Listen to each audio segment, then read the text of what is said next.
Hey, it's Ty with Credit Suite, and in this short video, we're going to talk about the things you absolutely need to know about CPN numbers. So a credit privacy number or a CPN number is also sometimes called an SCN or a secondary credit number. It's actually a 9-digit number that can be used as an identifier in cases where someone needs extreme privacy. So like a social security number, a person can only have one CPN number, and a CPN cannot be used legally to apply for credit in place of a social security number. So look, CPN numbers are legal, yes, and they can be issued, but they're usually only issued in cases where somebody needs extreme privacy. That's why they're called CPN numbers, with the P representing privacy. Many people try to use these in place of their social security number to apply for credit, usually because they have credit issues, but that cannot happen legally because it is illegal to use any number in place of a social security number on an application. So some early things that you need to know. Now, if you choose to place one of these CPN numbers or any other fake 9-digit number in the social security number field, you have just committed a federal crime. In fact, according to the FTC, lying on a credit application and misrepresenting your social security number are both federal crimes. So you're actually committing two federal crimes by putting anything in place of a social security number on an application. Now, anyone can get a CPN number. They're free, so don't think you have to pay thousands of dollars to actually get them. Even a lot of attorneys can help you get one if you need extreme privacy. So don't be fooled by anyone selling you an expensive CPN, especially if they tell you it's already established. In many of these cases, the CPN they're selling is actually a real person's social security number,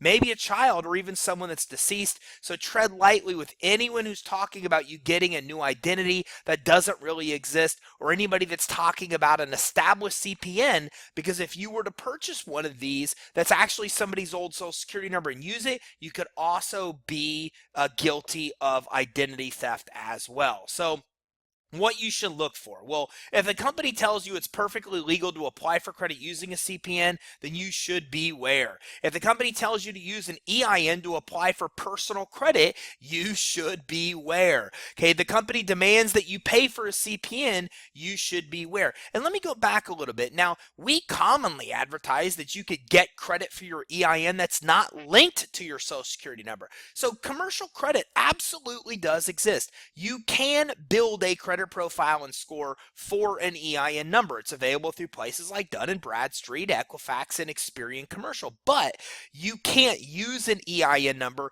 a CPN number, or any other number in place of a social security number to try to apply for personal credit. So you have to be aware of any of those companies that say that you can do that. You also have to be aware if the company promises that you'll no longer be associated with your old credit accounts. There's no truth to any of these statements, so you have to be aware. So don't take my word for it. From the consumer FTC.gov, companies promising a new credit identity say that they can help you hide bad credit history or bankruptcy for a fee. If you pay them, these companies will provide you with a 9-digit number that looks like a social. They will call it a CPN. Okay, the credit company then tells you to apply for credit using that number other than a social, and they may lie and tell you that this purpose is legal, but it's a scam.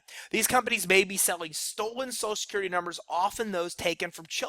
By using a stolen number as your own, the con artists will have involved you in an identity theft. If you follow their advice and commit fraud, you might yourself be in legal trouble because it's a federal crime to lie on a credit application, misrepresent your social. The bottom line is that if you use the number they sell you, you could face fines or time in prison. This is a quote directly from consumerftc.gov. Let's see what TransUnion has to say.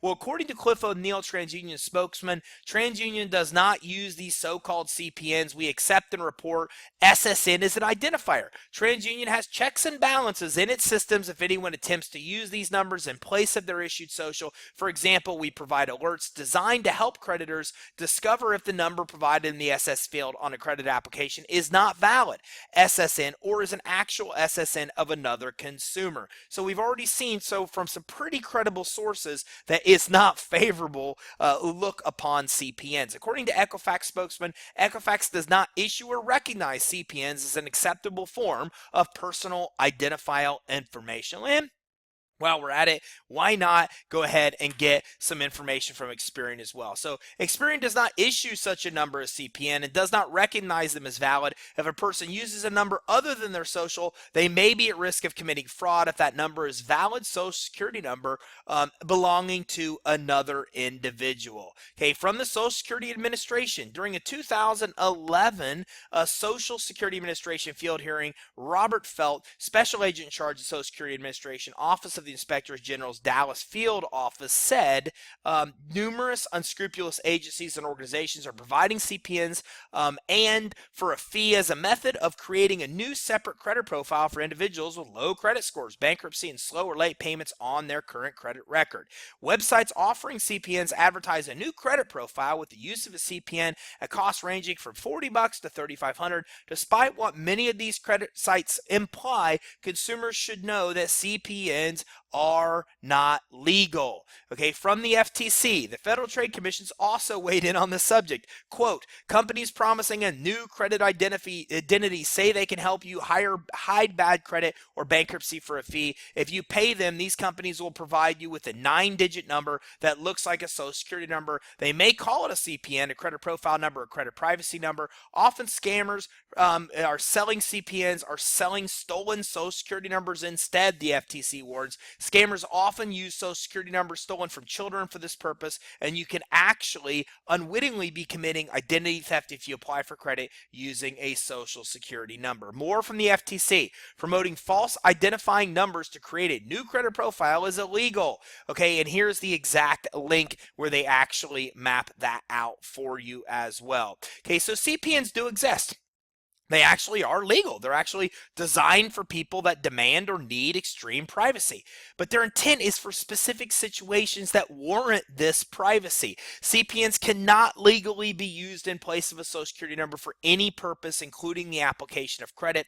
In doing so, you are lying on a credit application, misrepresenting your social, both of which are federal crimes, and you also face the real risk of committing identity theft as well. So hopefully that gives you some information about CPN numbers, what the legality is, and exactly what you have to look out for. If you found this information helpful, please like this video and make sure you subscribe to our YouTube channel at youtube.com/credit suite for our 30 to 60 minute coaching sessions. Not only do we have longer videos that outline trade lines and CPNs and all these other things that you may have heard of, but we also have a lot of training on how you can improve your consumer credit, how you can legitimately and legally build a credit profile for your EIN number for your business that's not linked to you personally, your personal social security number. But the one thing to take away is, remember, do not try to use a CPN number in place of a social. It can get you in some serious trouble. So I look forward to seeing you on our next video.